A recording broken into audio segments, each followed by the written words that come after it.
우리가 살아가는 방법은 크게 두 가지가 있습니다.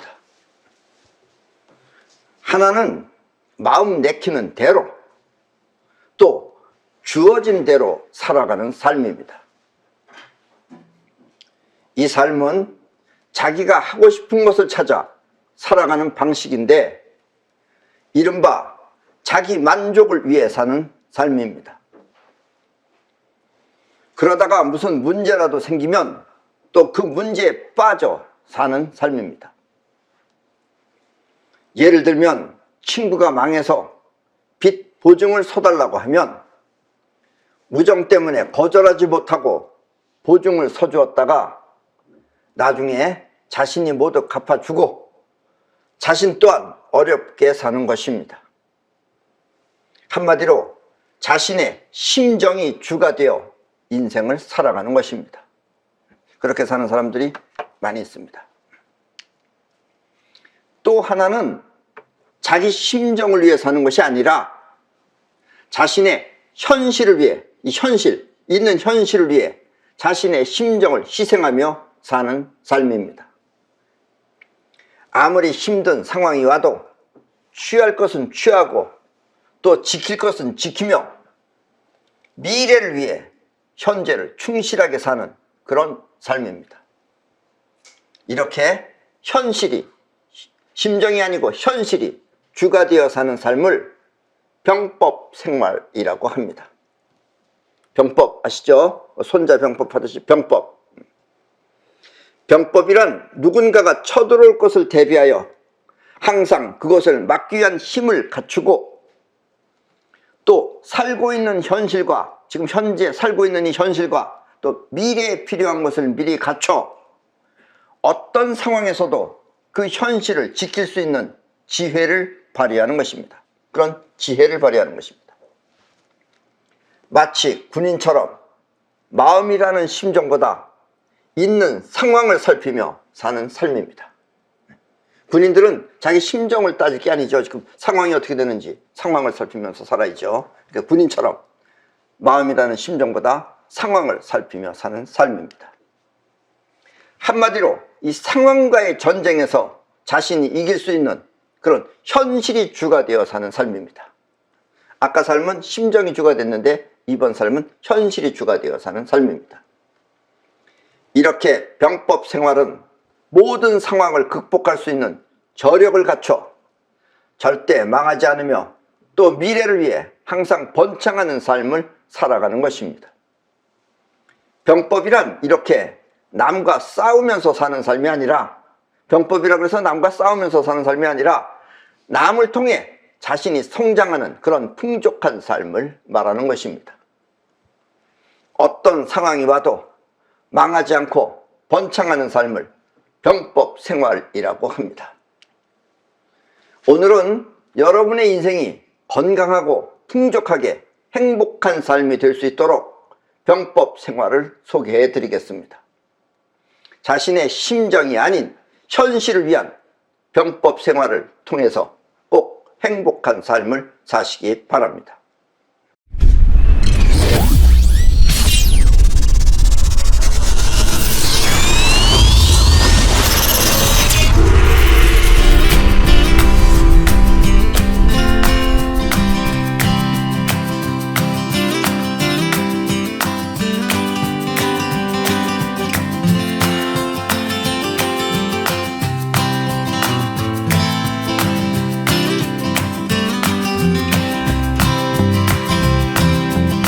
모든 가능성이 주어진 젊음. 젊었을 때는 모든 것이 가능하죠. 이게 젊음. 이 젊었을 때는 오히려 가진 자보다, 돈이 많은 자보다 없는 자가 더 살맛이 날 수도 있습니다. 물론 당사자야 힘들고 괴롭겠지만 오히려 살맛이 난다, 이런 얘기예요. 왜냐하면 가진 것이 없어야 자신이 이 현실과 싸울 수 있기 때문입니다. 이 말은 주어진 현실을 위해 자신의 모든 심정을 양보하며 살 수 있다는 뜻입니다. 현실이 문제이기 때문에 심정을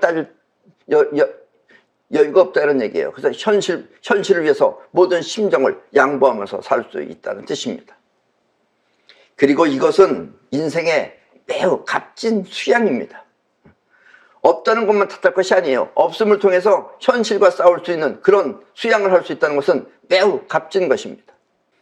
가진 것이 없으면 먹고 살기 위해, 가진 것이 없으면 먹고 살기 위해 안 잊고 온 마음도 지워버리고, 현실을 위해서 안 잊고 온 마음도 지워버리고, 또 도저히 참기 힘든 상황도 양보하며 오히려 그로 인해 더 잘 되게끔 머리를 쓰는 지혜를 터득할 수 있기 때문입니다. 이 머리를 쓰는 지혜를 터득할 수 없는 사람은 이제 상황을 못 견뎌서 땡깡 부리고 무슨 문제를 일으키고,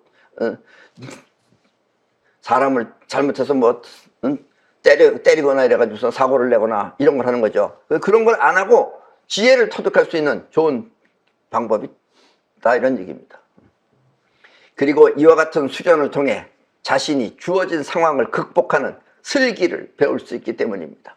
어떤 상황이 왔든 어떤 일이 저질러졌건 그걸 극복할 수 있는 슬기를 배울 수 있다는 얘기입니다. 물론 본인은 애타고 힘들겠지만 그걸 터득할 수 있는 그런 찬스를 젊었을 때 하는 것이 좋다 이런 얘기입니다. 여기서 슬기란 올바른 사리 판단을 통해 일을 잘 처리해내는 재능을 말합니다.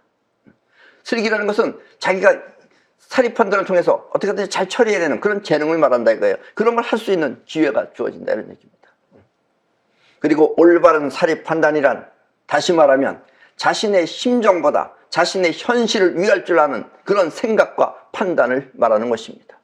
보통 사람들은 자기 심정에 의해서 사는데 이 사람은 현실을 위해서 자기 심정을 버리고 그리고 이 현실을 위해서 생각하고 또 현실을 위해서 어떻게 할 것인가를 판단하는 것을 바로 그것이 올바른 사리 판단이다 라는 이야기입니다. 아셨죠? 예를 들면 자신의 애인이 자신을 배반하고 다른 사람과 사랑을 나누더라도 보통 사람들 그걸 못 참죠. 그렇다 하더라도 그것을 모른 채 하며 받아들일 수 있고, 또 현금과 어음, 처음 젊었을 때 처음 했을 때는 현금이 뭔지 어음이 뭔지 잘 구별이 안 갑니다. 현금과 어음 등 돈과 유가증권이 어떻게 다른지 그 실상을 터득할 수 있으며, 또 약속과 보증은 무엇이 다른지 확실하게 알 수 있는 것입니다. 보증은 함부로 서주면 안 되죠. 그렇다면 본인이 결국은 보증 서준 것 때문에 본인의 인생이 거기에 말려 들어가는 거죠. 이런 것들을 자기가 직접 보면서 느낄 수 있다는 이야기입니다. 그리고 이득이란 이렇게 실상을 통해 터득되는 것입니다. 무엇이 이득인지 터득된다 이거예요. 어음하고 수표하고 뭔지 모르다가 나중에 이거는 손해보는 거고 이걸 해야지 이익이 되는구나, 이런 것을 실상을 통해서 터득된다 이런 이야기입니다. 그리고 또 국가 간의 이득 또한 어떻게 다른지 이해할 수 있는 것입니다. 나라라 그러니까 나라는 그냥 나라인 줄 알아요. 나라도 우리 사람하고 똑같습니다. 나라도 나라 나름대로 이득을 따지는 거예요. 그럼 맨 처음에 몰라요. 나라는 나란가 보다 하지. 내 욕심과 이득은 어떻게 다른지 그것을 알 수 있다는 뜻입니다. 자기 욕심껏 하죠. 근데 지혜가 있는 사람은 욕심껏 안 하죠. 이득을 챙기죠. 아셨습니까? 이게 쉬운 말이지만 어려운 얘기입니다. 그리고 젊었을 때 이것을 터득할 수 있는 지혜가 생긴다 이런 얘기입니다. 물론 가진 것이 없어야 되지만.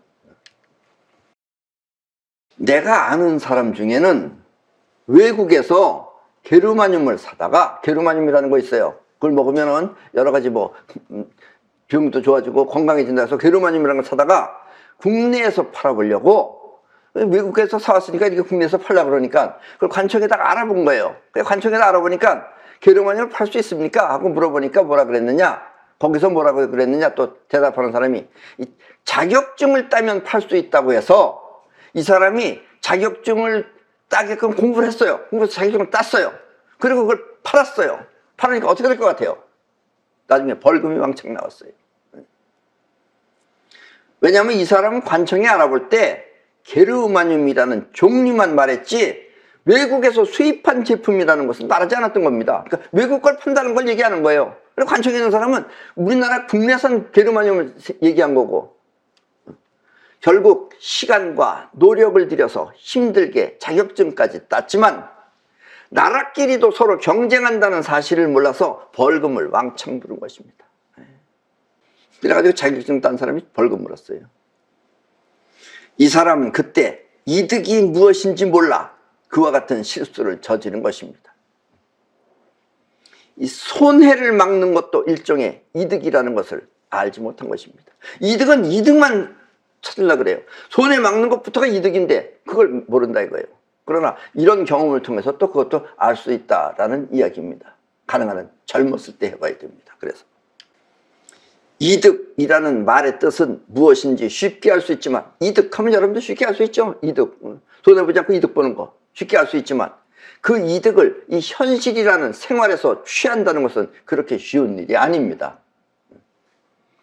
가난 속에서 가난을 벗어나기 위한 노력이 있어야 여러분은 이득을 확실하게 알 수 있는 것입니다. 그냥 이득이라 그러면 몰라요. 그냥 이득이라 그러면, 이득 손해라 그러면 다 알죠. 그거야.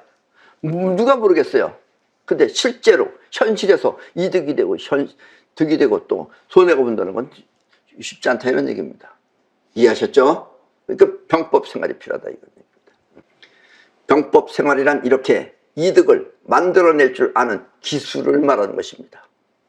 전쟁에서 살아남기 위하듯이 이득도 살아남으려면 여러분들이 병법 생활을 하듯이 현실을 살아야 된다 이런 이야기입니다.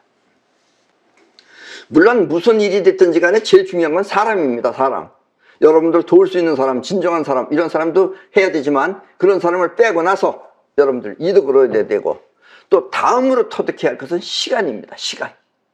시간은 물론 과학적으로 시간이라는 것은 정해져 있지만 원래 시간은 없다고는 하지만, 어쨌든 시간이라는 것은 여러분들은 일단 생각할 때는 있는 겁니다. 그리고 시간을 이용할 줄 알아야 된다 이런 얘기예요.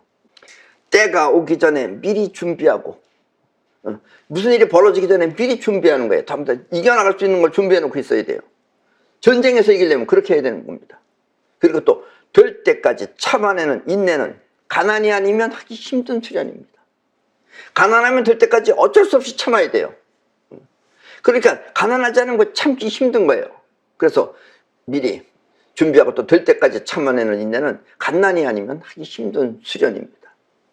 그리고 마냥 기다리는 것이 아니라, 또 될 때까지 마냥 기다리는 것이 아니라, 그 될 때까지라는 것은 그 때를 만들어내는 것도 역시 능력입니다. 이것은 없어야지 그런 머리가 쓰여진다 이런 얘기예요. 있으면 안 쓰죠 그런 게. 아셨습니까? 그래서 젊었을 때 고생은 돈 주고도 못 산다라는 말이 그래서 나온 것이다 라는 이야기입니다. 때문에 해야 할 일은 그때 즉시 하는 것 또한 가난을 극복하기 위한 승리의 병법인 것입니다. 가난해야지 그때 해요. 안 그러면 안 해요. 가난한데 안 하는 사람은 내내 가난할 수밖에 없어요.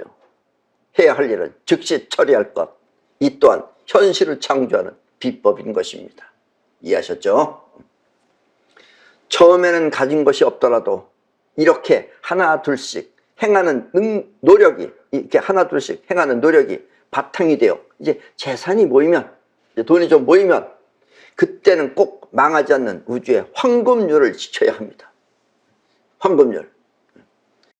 여기서 이 황금률이라는 것은 우주가 존재하기 위한 황금률로서, 이 우주라는 건 안 망하죠. 영원히 안 망합니다. 우주는. 그 안 망하는 게 이 황금률이 있어서 그래요. 그럼 황금률이 뭐냐? 이 황금률은, 우주는 황금률을 통해서 영원히 망하지 않고 존재하는 것입니다. 그리고 황금률이라는 게 도대체 뭐냐? 이 우주는 원래 얻어나가는 에너지 70%, 끌어당기는 에너지 30%로 이루어져 있습니다. 이게 우주예요 원래. 그게 황금률이라는 건 7대3을 말하는 겁니다. 그래서 7대3. 처음엔 여러분들이 가진 게 없어요. 가진 게 없을 때는 어떻게 해야 돼요? 뻗어나가는 노력이 70% 정도 돼야 돼요. 노력이 70%, 그리고 가진 재산이 30% 이하지만, 그래서 이제 차츰차츰, 그러니까 30%를 불려나가기 위해서 노력이 얼마나 많이 해야 돼요? 3배, 2배 반, 2배가 넘도록 노력해야 된다는 얘기입니다. 그렇게 뻗어나가는 노력의 70%, 가진 재산이 30%지만, 그렇게 차츰차츰 재산이 많아지면, 이제 재산이 많아지면 어떻게 되느냐? 그때는 숨겨놓은 재산, 자기가 묻어놓은 재산이 70%, 그리고 쓸 수 있는 재산이 30%가 되면 황금률을 여러분들이 터득한 겁니다. 아셨습니까? 이렇게 갖춘 것과 쓸 수 있는 것이 7대3이 되는 것을 황금률이라고 합니다. 여러분들의 재산 가운데 아무도 손댈 수 없는 것, 그것을 70% 있고 그 다음에 30% 선 안에서만 여러분들이 사용을 해야 돼요. 그래야지 여러분들은 영원히 안 망해요. 아셨죠? 그러니까 70%를 누가 빌려주거나 이렇게 해서 없어지면 이렇게 날아가는 겁니다. 그래요.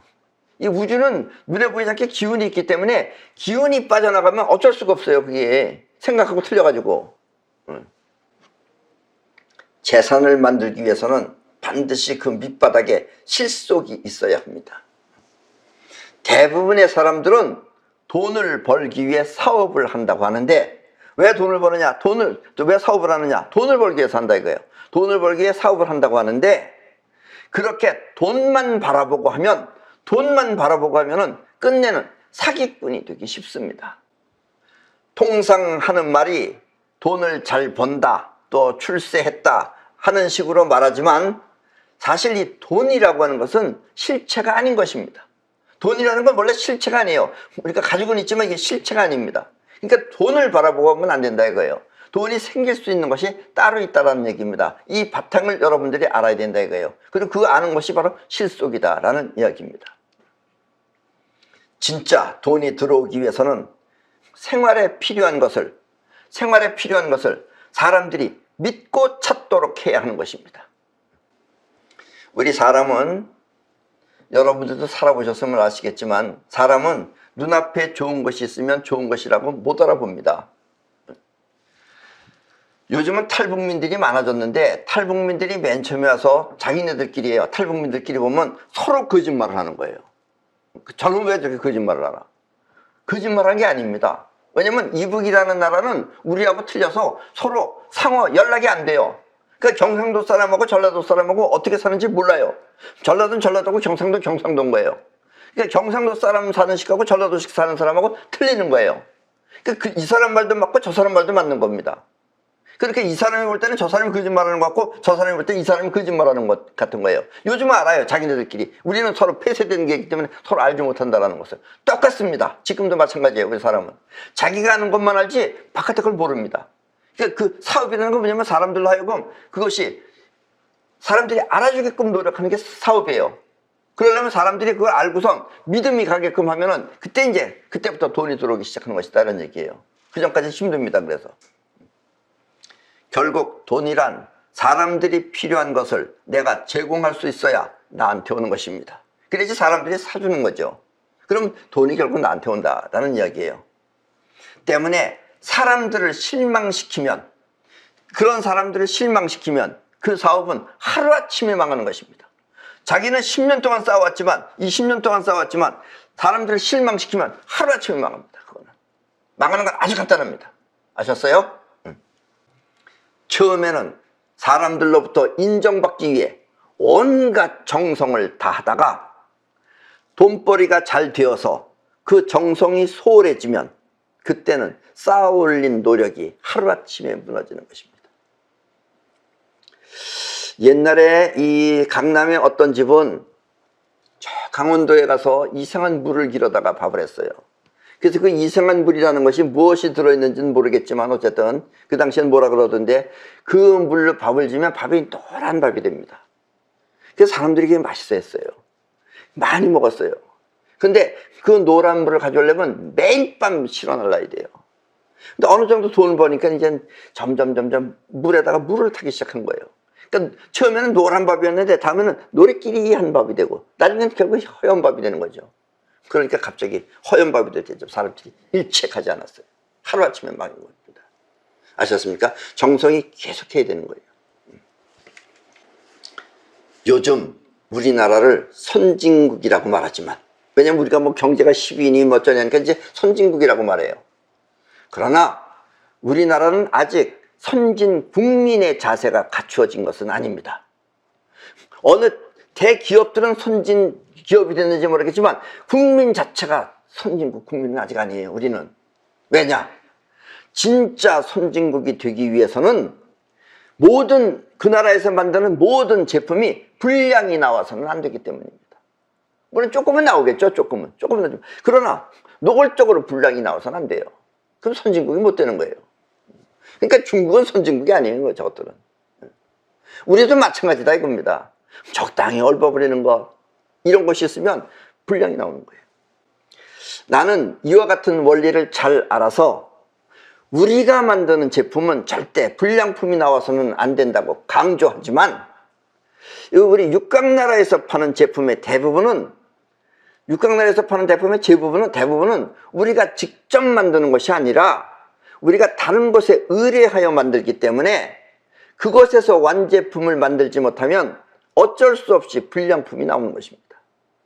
그러나 우리 육각나라 제품은 또 많은 분들이 나를 믿고 사기 때문에 어느 정도 조금 잘못된 거는 뭐 말을 안 합니다. 그리고 우리는 그런 거 전부 다 제대로 바꿔줍니다. 왜냐면 어쩔 수 없어요. 그거는 우리가 그 사람들 교육시킬 수도 없는 거고, 뭐라고 해서 야단칠 수도 없는 거고, 그런 것이 아직 우리나라는 전반적으로 선진국이 아니기 때문에 그래요. 아셨습니까? 예를 들면은, 자, 지금 저 그림해 보십시오. 저것이 맨 처음에 뭐냐면 맨땅 신발이라는 거예요. 저기 10년 전부터 우리는 맨땅 신발이라는 것을 우리나라에서 처음 우리가 만들기 시작했습니다. 맨땅 신발을 우리가 제일 먼저 만들기 시작했어요. 그럼 우리가 맨땅 신발을 만들기 위해서 만들었다기보다도 처음에는 그 신발이 나 자신이 필요해서 만들기 시작한 겁니다. 내가 신발을 신고 신발을 통해서 땅속에 있는 전자가 내 몸에 들어오게 위해서, 그래서 내가 맨땅 신발을 만들기 시작했어요. 그러다 보니까 우리는 철두철미하게 공부를 했습니다. 저거를. 처음에 저 신발은, 맨땅 신발은 나 자신이 필요해서 만들기 시작한 것입니다.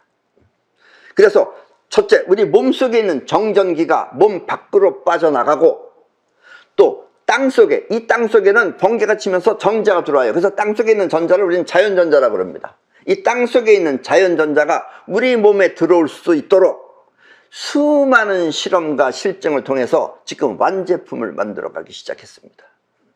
지금 거의 완제품입니다. 사실은 솔직히 말하면.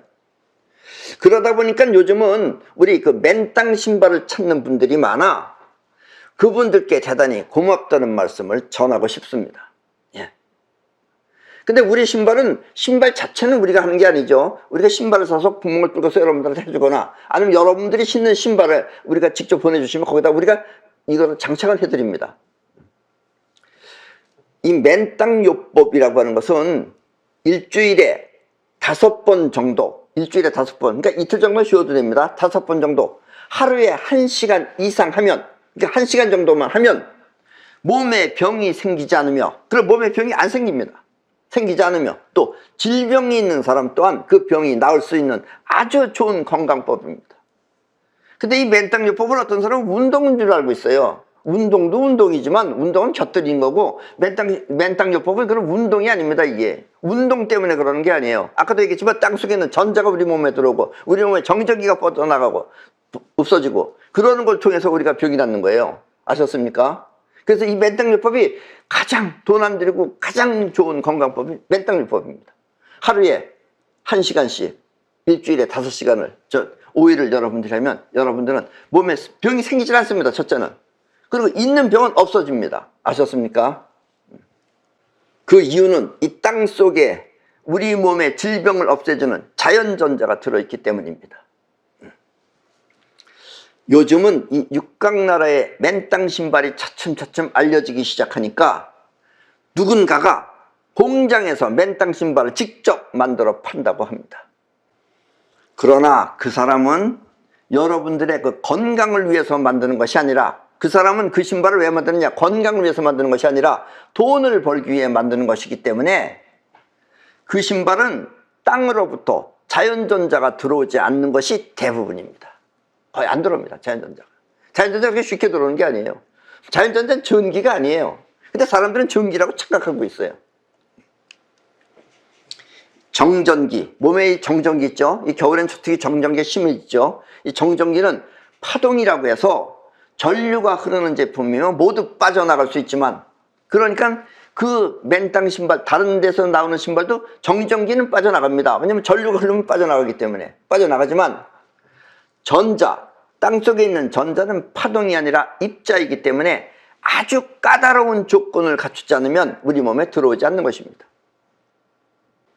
정전기는 1초에 30만 킬로 이상으로 번개같이 빠져나가지만 전자는 천천히 들어와요. 그리고 물론 이 육각나라 제품은 신고 있는 신발, 우리가 사수하는 것도 마찬가지예요. 신고 있는 신발에다가 직접 구멍을 뚫고서 만들기 때문에 보기에 좀 미흡하게 보일 수는 있지만, 예, 지금 저 신발처럼, 예, 저것도 마찬가지입니다. 저렇게 안에다 구멍을 뚫고서, 지금 저 보이죠? 저 신발 안에 있는 거. 저렇게 구멍을 뚫고서 보일 수는 있지만, 그래야만 맨땅 신발은 그 신은 효과가 좋기 때문에 어쩔 수 없이 그렇게 만들고 있는 것입니다. 물론 우리도 공장에서 찍는 식으로 만들 수도 있죠. 그러나 굉장히 비싸져요, 그러면. 그래서 이 육각나라 신발을, 맨땅 신발을 공장에서 만든다면은 그때는 가격이 매우 비싼 신발이 될 것입니다. 왜 비싼 신발이 되느냐? 자연전자가 우리 몸에 원활하게 들어오기 위해서는, 자연전자가 쉽게 들어오기 위해서는 전도율이 아주 높은 비싼 재질을 사용해야 하기 때문입니다. 그러니까 지금 저 신발에서 보다시피 저건 직접 들어오는 거예요. 저게 동이기 때문에 전도율이 아주 높은 겁니다. 근데 플라스틱이나 이런 건 전자가 못 들어와요. 그런 사람들은 플라스틱으로 만들어요. 거기를 고무를 씌운다든가 이렇게 돼요.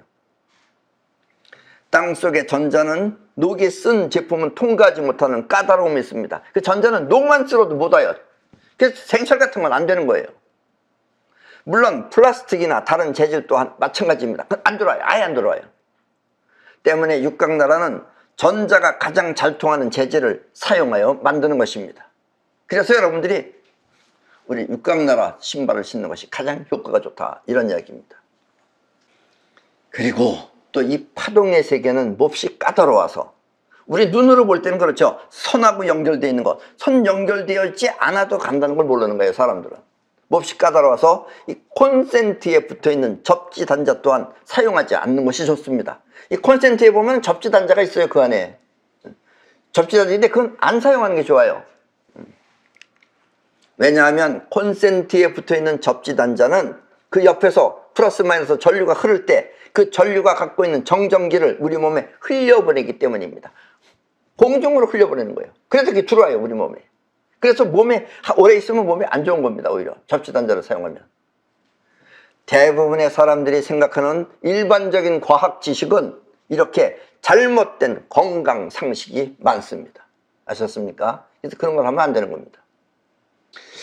요즘같이 날씨가 추워지면, 오늘은 영하로 내려갔죠. 날씨가 추워지면 맨발로 맨땅을 밟는 것이 힘들거나, 그래서 맨발로 맨땅 요법 하려고 그러면 힘든 사람이 있어요. 춥다 그러면서. 그렇게 추운 사람은, 또 아니면 또 어떤 사람들은 맨발로 벗으면 사실 별로 찔리거나 그런 거 안 합니다. 발이 그때 살아서 움직이기 때문에. 근데 그런 걸 걱정해가지고선 발에 무언가 찔릴까봐 그렇게 염려되는 사람은 굳이 맨발로 안 하고 육각나라에서 맨땅 신발 저걸 사시고, 그 다음에 함께 맨땅 양말을 구입하여 신고 다니면 좋습니다. 저 옆에 있는 양말 있죠? 저게 맨땅 양말이에요. 그냥 양말하고 틀립니다. 저것도 전기가 통하는 양말이에요. 그래서 저걸 신고 저 신발을 신으면 그냥 땅에서 전자가 들어옵니다. 아셨습니까?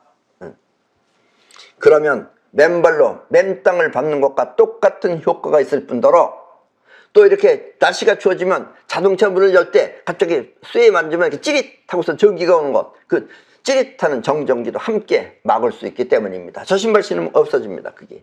아셨죠? 그러니까 저 신발을 신고 저 양말을 신고 요즘같이 추운 나라에는 아무리 추워도 그냥 맨땅 요법을 하시면 맨발로 하는 거랑 똑같은 효과가 있는 것이다 라는 이야기입니다. 이해하셨죠? 우리가 그동안 많이 연구를 했습니다. 그러면 또 이렇게 신발만 신을 것이 아니라 잠을 자는 동안에도 맨땅 요법을 하고 싶으면, 잠잘 때, 그 시간이 길잖아요. 그래도 잠자는 시간이. 그때 맨땅 요법을 하고 싶으면은 반드시 육각나라에 의뢰해서 접지를 하여, 접지라는 건 뭐냐? 콘센트에 있는 접지가 아니라 직접 접지봉, 저 밑에 있는 그림입니다. 저게 지금 맨땅 이불이에요. 이불이 그 요도 있고 베개도 있고, 그리고 저 왼쪽에 있는 그 동그라미 안에 들어있는 게 저게 바로 접지할 때 땅에다 박는 저게 접지망입니다. 저게 저렇게 맨땅 이불을 덮고 자면 됩니다. 그러면은 긴 시간을 맨땅 요법하는 효과가 있어서 불면증이나 피로회복이 쉽게 해결되는 것입니다. 어떤 사람은 잠이 안 온다 그래. 불면증 걸렸다고. 저렇게 맨땅 이불과 맨땅 요를 덮고 자면 잠이 금방 잘 듭니다. 그리고 여러분들의 눈에 보이지 않는 병이 차츰차츰 없어진다라는 이야기입니다. 건강은 이렇게 맨땅요법을 꾸준히 하면 됩니다. 아셨습니까? 가장 오래 사는 비결은 맨땅요법이 최고입니다. 이 세상에서. 지구랑 가까이 여러분들은 사셔야 돼요. 지구에서 여러분들이 떨어져 나오면 그때부터 여러분들의 몸은 고치지 못하는 병이 되는 겁니다. 이해하셨습니까? 자, 우리가 살아가는데 꼭 필요한 것은 의식주의입니다. 때문에 안정된 생활을 하기 위해서는 편안하게 살 집이 있어야 됩니다. 그런데 이걸 잘못 생각하면 집까지 집이 뭐 필요하냐, 빌려서 쓰면 되지. 그러니까 새빵살이 하는 사람이 있어요. 이런 사람은 영원히 안정이 안 돼요. 그런 사람은. 그래서 편안하게 살 집이 있어야 됩니다. 그래서 어느 정도 이제 돈이 생기면 그 돈을 집에 투자해야 하는 것입니다. 투자라기보다도 집을 사야 된다는 얘기예요. 물론 잘 팔릴 수 있는 곳에 사주면 좋겠지만, 왜냐면 자기가 영원히 살 집이면 좋은 것이지만, 그렇지 않으면라도 일단 돈이 생기면 일단 집으로다가 묶어둬야 된다. 안 그러면 자꾸 돈이 없어지니까. 그리고 집을 묶어두면 또 집값도 오를 수 있으니까. 그래서 잘 팔릴 수 있는 곳에 사두면 좋겠지만, 꼭 그렇지 않더라도, 그렇게 꼭 뭐 잘 팔리는 데가 어딘지 몰라서 잘 모른다 하더라도 어쨌든 최후에 가서 살 수 있는 집이면 됩니다. 그렇게 집을 사둬야 돼요. 근데 서울 사는 사람들은 서울 집은 비싸죠. 그러니까 비싸니까 서울 근교에 있는 집이라도 사두시다 이런 얘기예요. 첫째, 처음에는. 예를 들면 서울에서 일하는 사람이라면 서울 근교에 사두었다가 그 집은 다른 사람한테 빌려주고, 전세가 됐든지 월세가 됐든지 빌려주고, 또 본인은 서울에서 또 본인도 전세가 됐든 월세가 됐든 살면 됩니다. 그러면서 돈을 점점 더 모아서 이제 서울에 집을 살 수 있을 정도가 되면 그때 그 집을 팔아서 서울에 있는 집을 사면 되는 것입니다. 이렇게 차츰차츰 늘려나가시라 이런 얘기예요. 이렇게 부동자산 70%와 쓸 수 있는 동산 30%를 유지하는 것입니다. 아셨습니까? 처음에는 30%가 적겠지만 부동자산이 점점 많아지면서 자기가 쓸 수 있는 돈도 많아지는 거죠. 그리고 이 상태를 계속 유지하셔라 이런 얘기예요. 70대 30, 최하 70대 30을 계속 유지하라 이런 얘기입니다. 80대 20도 됩니다. 아셨죠? 그리고 꾸준히 7대 3을 유지하면 그때는 우주처럼 영원히 망하지 않고 존재하는 것입니다. 그럼 우주처럼 여러분도 안 망합니다. 7대 3만 계속해서 유지하면 우주가 망하지 않는 한 여러분도 안 망한다 이런 얘기예요. 이해하셨어요? 이렇게 기본적인 것이 모두 갖추어지면 그때는 부동자산이 점점 늘어날 수밖에 없는 것입니다. 그러면 벌면 벌수록 70%가 늘어난다 이런 얘기예요. 그러나 만약 이때 친구나 친척 중에 누군가가 돈을 빌려달라고 하면, 이런 상황에서 누가 돈을 빌려달라고 하면 그때는 쓸 수 있는 돈 30% 내에서 빌려준다고는 하지만은 내가 줄 수 있는 만큼만 빌려주도록 하십시오.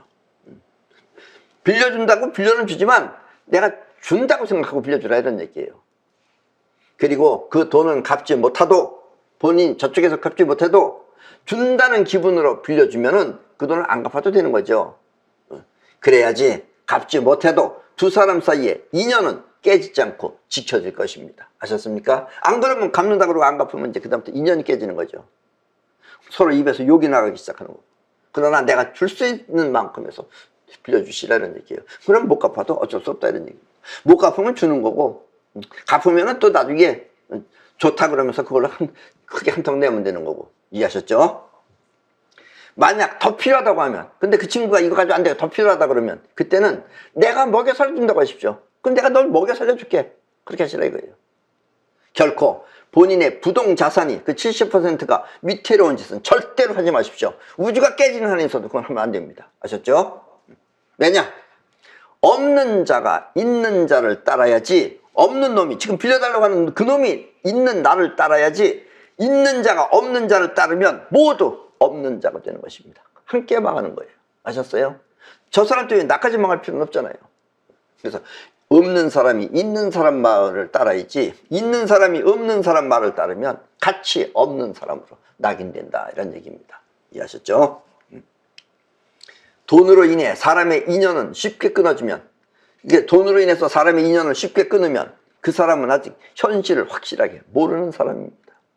자, 설사 가슴 아픈 인연이라 하더라도, 저 사람은 가슴 아픈 인연이라 하더라도, 저 사람은 뭔가 섭섭한데 가슴 아프다 이거예요. 그렇다 하더라도 그때는 그 사람을 미워하지 말고 그 미움이 일어나는 거 본인의 현실을 위해서 미운 본인의 감정을 저렇게 손털기로 털어버리도록 하십시오. 본인의 미운 감정을 손털기로 없애버리라 이런 얘기예요. 그러면서 그냥 관계는 유지하시라 이런 얘기입니다. 때로는 미울 때가 있어요. 미울 때가 있어요. 왜냐면 인간이다 보니까 미울 때가 있습니다. 그럴 때는 미운 감정을 손털기로 털어버리고 관계를 유지하시라 이런 얘기입니다. 왜냐면 돈보다 더 중요한 것은 인간관계입니다. 아셨죠? 현실을 위해 자신의 심정을 버리는 것입니다. 이 현실이라는 걸 위해서 미운 자신의 심정도 버리는 것입니다. 아셨습니까? 그래야지 나중에 풍족을 해요. 그리고 여러분들은 건강하게 살 수 있어요. 그리고 이 말을 주문처럼 마음속에 속삭여 보도록 하십시오. 어떤 말이냐? 현실을 마음으로 삼지 않으면 마음이 곧 현실이 된다. 쉬운 말이면서 상당히 어려운 얘기입니다. 이 현실을 내 마음으로 삼지 않으면, 왜냐면 조금 저 사람이 섭섭하다 그래서 인연을 끊겠다. 그럼 그 현실이 다 날아가는 거예요. 그리고 그 뒤에 감당 못 합니다. 그러니까 현실을 마음으로 삼지 않으면 마음, 섭섭하다는 내 마음, 그것이 현실이 되면 모든 현실이 끊어져 버리는 거예요. 그래서 현실을 마음으로 삼지 않으면 마음이 곧 현실이 된다. 이 섭섭한 마음은 드러나지 않는 현실이지만, 섭섭한 마음은 아직 드러나지 않은 거죠. 그래서 손톱으로 없애버리라 이거예요. 현실이지만 섭섭하다고 해서 현실을 외면하면 그때는 온 세상이 섭섭함만 있을 것입니다. 아셨습니까? 그리고 나중엔 엄청 후회하게 됩니다. 이미 후회해봤자 소용없을 때입니다. 때문에 성공을 위한 가장 큰 핵심은, 여러분들이 인생에 성공하기 위한 가장 큰 핵심은 현실을 바로 보는 안목인 것입니다. 이 현실을 바로 보는 안목. 그리고 그것이 바로 현실을 위해서 여러분들이 살면 결국 여러분들의 인생은 병법이 된다 이런 얘기입니다. 병법은 망하지 않게 현실을 지키는 게 바로 병법입니다. 아셨죠? 그럼 오늘 강의는 이것으로 모두 마치겠습니다.